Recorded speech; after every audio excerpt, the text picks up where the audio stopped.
Good day, student. Today we will be looking at your additional revision paper, just the MCQ portion alone.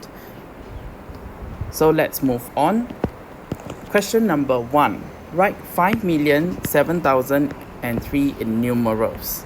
Alright, so you're supposed to write down the value of it. So 5 million, we know that in total, it actually has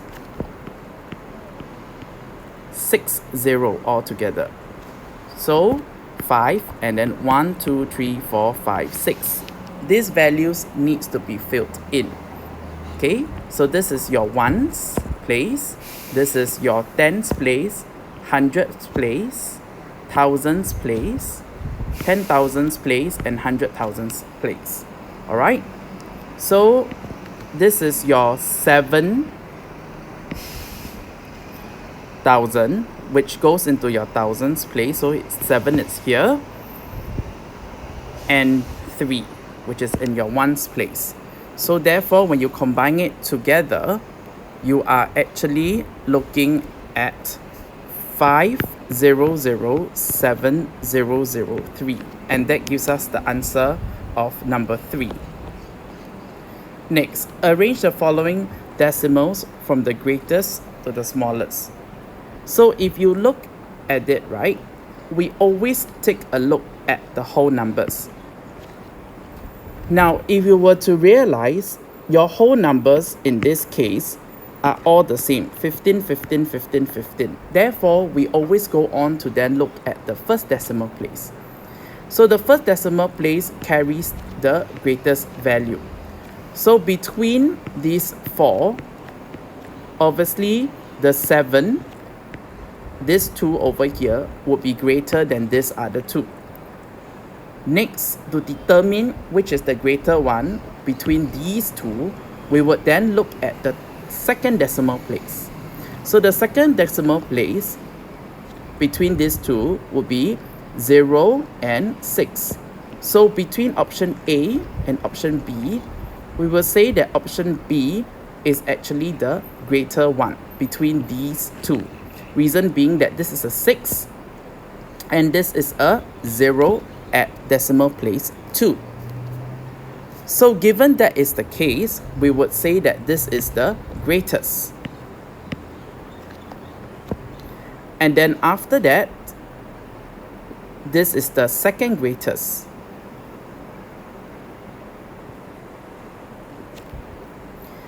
And then after that, we need to take a look at which two, between these two, which is the next greatest.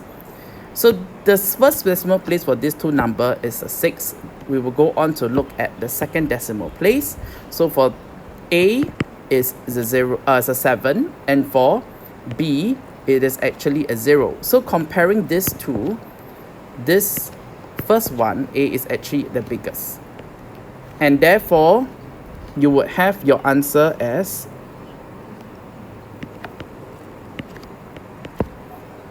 1, 2, 3, and 4. Your answer would be number 1. Now, be very careful. Make sure you check and you tally it.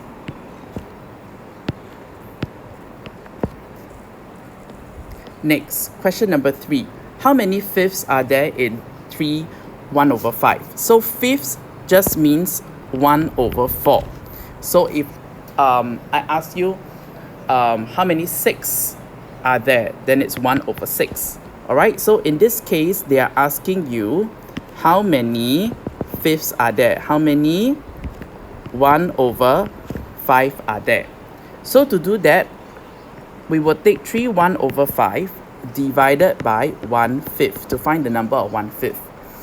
So in division, we would want to actually invert this into a multiplication. Now when you change this to a multiplication, you will also need to invert this number, because multiplication is the opposite of division, right? Just like addition is the opposite of subtraction in simple sense. The next step that we need to do is that we need to convert this into a mixed number. So how do we do that? We take 3 whole times 5. So we take these two numbers, we multiplied it, that will give us 15. Now this 15, we need to add a 1 to it, and therefore the numeral for this fraction would be 15 plus 1, that is 16 over 5 times, so remember I said we need to invert it, so that would be 5 over 1. So with that, we can do cancellation, whereby we will actually change, simplify or divide the corresponding numbers. So when you do division, right, you can only do it diagonally, or you can do it top and bottom, never horizontally. One more time. When you do simplification, you can only do it diagonally or top and bottom, never ever horizontally. Okay, so with this in mind, we know that 5 and 5 can be divided, right? So 5 divided by 5 is 1 and 1. So when we do 16 times 1 this way, we will get 16 over 1, because it's 1 times 1, and that leaves us with 16, option 4. Question number 4. The square below has an area of 36 meter square. Okay, find its length. So given that it is a square, we need to understand that all sides are equal. So how did we even find area? So you must remember the area is actually length times breadth. This will give us, this is the formula of area. So we have to think what times what, the two numbers needs to be similar. A and B needs to be exactly the same because all the four sides are equal, and it'll give us 36. So with that, we would know that the answer is actually 6, because 6 times 6 would give us 36. So therefore, your answer is 6. Moving on to question 5. Express 50,040 cm cubed in liters and milliliters. So remember, the conversion for liters to milliliters is 1 liter is to 1,000 milliliters. This is very important. So given that we are going to express, oh, and one more other thing. Sorry, before I move on, we also need to know that 1,000 milliliters is also equivalent to 1,000 cm cubed. Well, in short, 1 milliliters equals to 1 cm cubed. So with that in mind, we can actually just ignore this part, because this part over here, you can just straight away convert it to 40 milliliters. No issues about that at all. So that leaves us with the number 50,000 cm cubed. Now remember, since 1 liter equals to 1,000 milliliters, we are going to make this number smaller because we are converting to a bigger unit. Given that there are 3 zeros, we will need to divide this by 1,000. So 50,000 divided by 1,000. We can shift the decimal points. So shift it together with me, please. So the original decimal point is here. So 1, 2, and 3. You will get 50 liters. That is the answer. Okay? So 50 liters together with your 40 milliliters, that gives us the answer of number 4. 50 liters and 40 milliliters. Number 6. Which of the following numbers is not a common multiple? In very, very simple terms, multiple is like the answer, okay, when you do a multiplication. And then we have something called the factors, which is the numbers that you multiply by. So for example, 1 times 2 equals 2. So I would say that the numbers that we're multiplying by are factors, and then this is your multiple. Okay? So which of the following is not a common multiple of 4 and 8? Now, you will need to multiply until you get to the maximum answer of 40. So obviously, if you actually are very good in your timetables, you don't have to list it all out. But I'm just doing it so that everyone can have a sensing of what is happening. So let's do for 4 first. Okay, so we have 1 times 4 equals to 4, 2 times 4 equals to 8, 3 times 4 equals to 12, 4 times 4 equals to 16, 5 times 4 equals to 20, alright, 6 times 4 equals to 24, 7 times 4 equals to 28, 8 times 4 equals to 32, 9 times 4 equals to 36, and then 10 times 4 equals to 40. Okay, and then now we can go on to do for 8. 1 times 8 equals to 8, 2 times 8 equals to 16, 3 times 8 equals to 24, 4 times 8 equals to 32, and then finally 5 times 8 equals to 40. Right, so we've done up to 40. So which is not a common multiple? So take a look at here, this part over here. We're looking at the answers. So you would see things that are common, which will include 8 and 8, 16 and 16, 24 and 24, 32 and 32, 40 and 40. So the remaining numbers are the numbers that is actually not common. So granted as such, right, you will realize that out of your option here, all these are all common except for 36. Right? You do not see a match for 36 over this side and this side. Okay, so 36 only exists on the 4 times table and not your 8 times table. So therefore, the answer is actually number 3. Moving on to question 7. What is the missing number in the pattern? So to do this kind of question, right, you always want to try and see if there's any difference between the numbers. So over here, we have noted that it is in the hundreds that is different. So with every increasing number, you realize that it is an addition of 100. Sorry, let me change to a pen. Sorry, this is plus 100. This is also plus 100. Right? So 751 became 851 became 51. So the next one, you need to be careful, because when you add another 100, okay, this then becomes it becomes 63,000, because when you add another 100 over here, it becomes over 1,000. 9 plus another 100, right?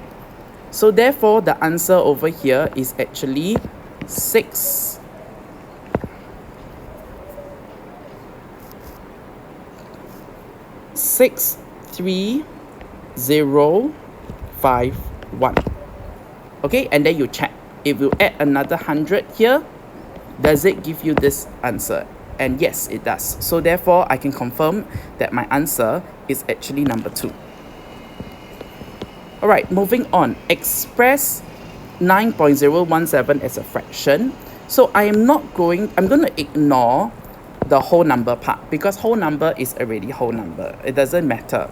What I'm more concerned about is the decimal part. So the decimal part over here, okay, is actually 0.017. So I need to ask myself, 0.017, how do I make it into a whole number? To do that, I am going to have to multiply it by 1, 2, and 3. and that will be 1,000, right? So to make it a whole number, I know that I need to multiply this by 1,000, and that will give me 17. So granted that I know that this is actually equivalent when I convert my decimal to fraction, it will be 17/1000. Okay? So now I just need to add this portion, which is the fraction portion, to my whole number of 9. And that will give me this answer. Number 4. Next question. In the figure, AB is a straight line. So I told y'all many times, highlight the straight line to help us visualize properly, find angle X. Just so you know, angles is not tested, but since it's really here, let's do it. Now, so we know angles on the straight line is 180 degrees. We're going to subtract away this 2 to find our X. Right, so minus 35 minus away 25 degrees Celsius. Degrees. My apologies. Okay, so that will give us the answer of 120. Answer 4. Okay. Next, 10. The ratio of a length of a rectangle view to its breadth is 5:3. Now, whenever you're dealing with ratio, please write down at the top part, what is this ratio? It will really help you to relate the ratio to what you're talking about. So we know that 5 is talking about the length. Why? Because the length is mentioned first. When dealing ratio question, when the words or the item is mentioned makes a lot of importance, because this is related to its position. So in this case, because length is mentioned first, we know that for sure this is my length and this is my breadth, because breadth was mentioned second. And then they tell you that the breadth of the field is 60 meter, find the length. So ratio is like multiples, okay? So to solve this problem, what we can do is we can put length is to breadth is 5:3. Now, they have told us that the breadth of the field is 60. The key question now is, how do we get from 3 to 60? To do that, we would have to multiply this by 20, right? Because 20 times 3 is 60. So to find the length, all we need to do is to multiply it with a similar number. So 5 times 20, and the answer would be 100. Therefore, your answer is number 2. Moving on, question 11. Sharon had 120. She spent 3/8 of her money on a bag. How much money did she have at first? So I always teach my students that if you're not very confident with multiplication of a whole number to get with a fraction, what you can do is you can use models to help you. So I'm going to demonstrate both. So I'm going to demonstrate the one that students usually have a little bit more trouble with, which is to actually multiply the whole number with a fraction. But actually, it's really not that difficult. So off here means times, right? So, but be very careful. They wanted to know what was left. So to do that, first you need to know what fraction of her money was left. So if we take 1 minus away 3/8, why 3/8? Because 3/8 is what she spent. Okay, so you will get 5/8. So this is the fraction of the money that she's left with. Now off means times. So you want to know what is 5/8 of 120.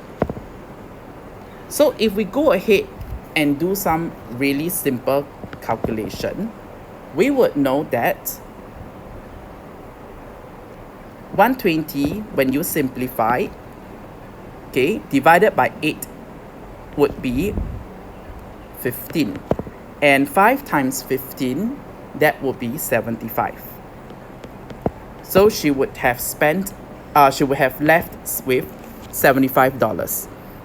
Now, the other way would be to draw a model.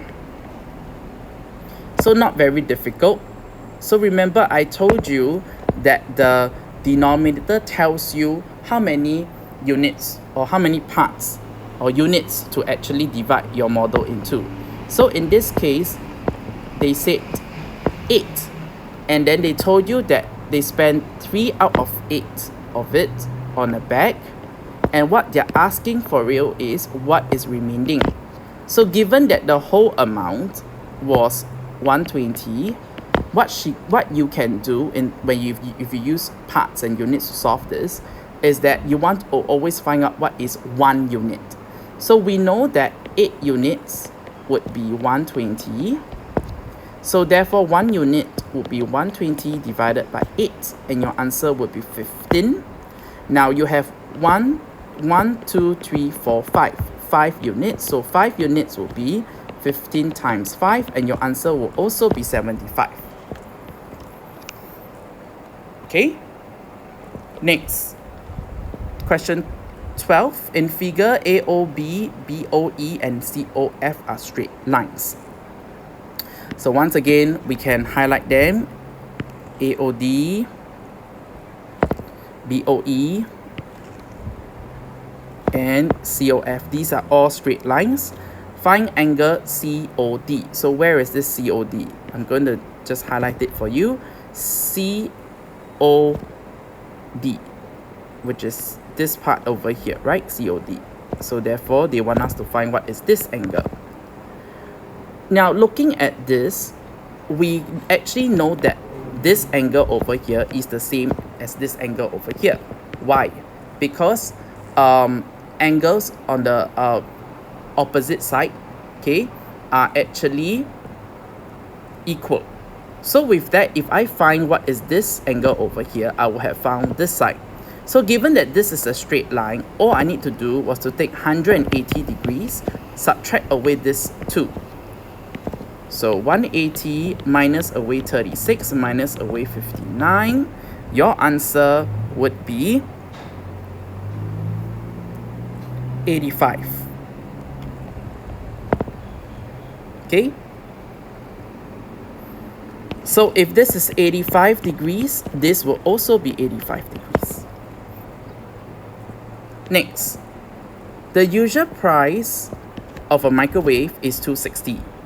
Mr. Koh bought the microwave at a discount of 30%. How much did Mr. Koh pay for the microwave? So now he pays only 70%. Okay, so remember right hand and left hand. So basically, if you want to find the real amount of money, you have to put on your right hand, because we always do the right things first, the real amount that you want. So this is 260. And then we go on to look at the percentage that we want, which is 70 over 100. Okay, so in this case, if you do some very simple cancellation, you can always do simple cancellation like this. Okay, 10 divided by 10, 7 divided by 10 is 7, and then you're just left with 7 times 26. Not a very difficult thing to do, and that's what you need to do in exams. Okay, sorry, your answer would be, my bad, 182. Alright, so this is what you need to do in exams. Simplify first. Don't go ahead and deal with such a huge number. You will end up making a lot of careless mistakes. Next, okay, Kelly and Jones were facing different directions. After Kelly made a 135 anti-clockwise turn and Jones made a 45 degrees turn, they both ended up facing north. Which of the following shows the correct directions that both of them were facing at first? So to solve this question, the first thing that we should do is to help us by roughly drawing out how does a compass look like. So if this is north, this is south. Okay. This must be east and this is west. So we know that clockwise means that like the direction of a clock hand, you go towards your right. Okay, towards right. And then anti-clockwise means towards left.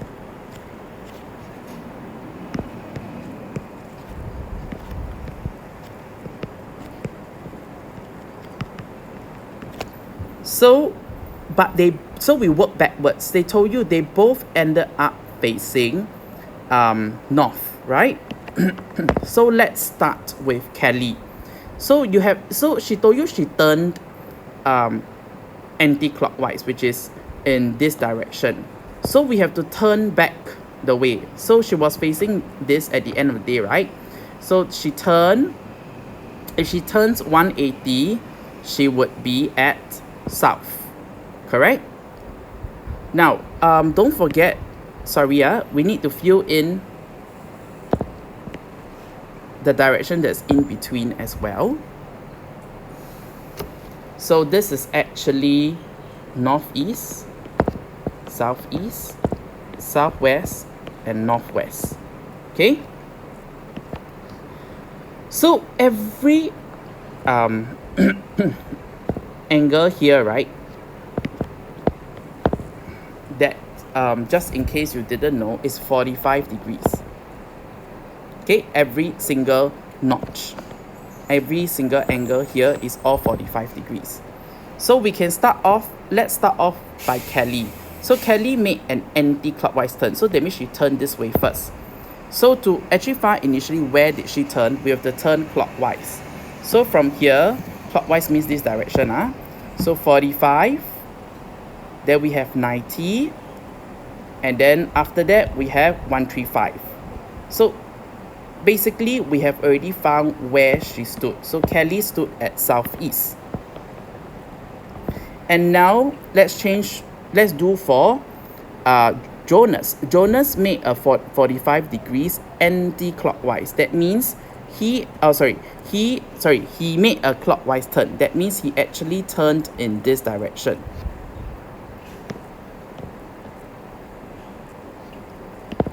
So for us to actually find out where did we need to do an anti-clockwise in this direction.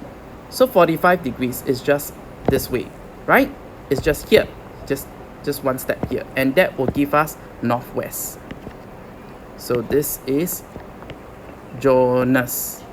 Okay, so let's look at our option now. What do we have? So straight away we know that Kelly's in southeast, so anything that is, we can cross out this two, and then we know that Jonah is in northwest. So your answer is 1. Last question. The table below shows the scores obtained by David for different subjects in an examination. His scores for mathematics and science have been accidentally tinted with some ink. Okay, so therefore you can't see. The average score of the 4 subjects is 82 marks. Which of the following is not a possible score, okay, that David could have obtained for science? Now, to solve this problem, what you need to understand is that with this amount, you can find out what is the total of all the 4 scores, correct? So to do that, we know that since the average score is 82 marks, which means that the total score will be 82 times 4. So in this case, your answer would be 328. Okay? So, in this case, let's take a look at the question. Which of the following is not a possible score? So what is a not a possible score? Which means that when you total up and you assume, okay, whatever it is, this amount, when you total it up, it cannot be the case. So let's take a look at 80. Okay, is 80 a possible answer? So we have 80 plus, I'm just going to say, okay, so basically, right, sorry, let me redo this. Okay, an easier way would be to take 3 to 8, subtract away 88 for English, right? Subtract away 99. Sorry, not 99. 90 for mother tongue, and subtract away 80 for your science. So when you do that, right, what you realize is this. When you take this answer and you subtract it out, your answer would be 70. So is this possible? The answer is yes, it is possible. So your mathematics get 70, okay, and your science get 80. That is what it meant by that. Your total is still going to be 3 to 8 is a possibility, okay? So what exactly is impossible? So let's take a look at 70, the last one. Your answer is impossible. Why is it impossible? So if you take 3 to 8, minus away 88, which is your English, minus away 90, which is your mother tongue, minus away 70, okay, which is your, which is say that your science score, you would realize that the answer in this case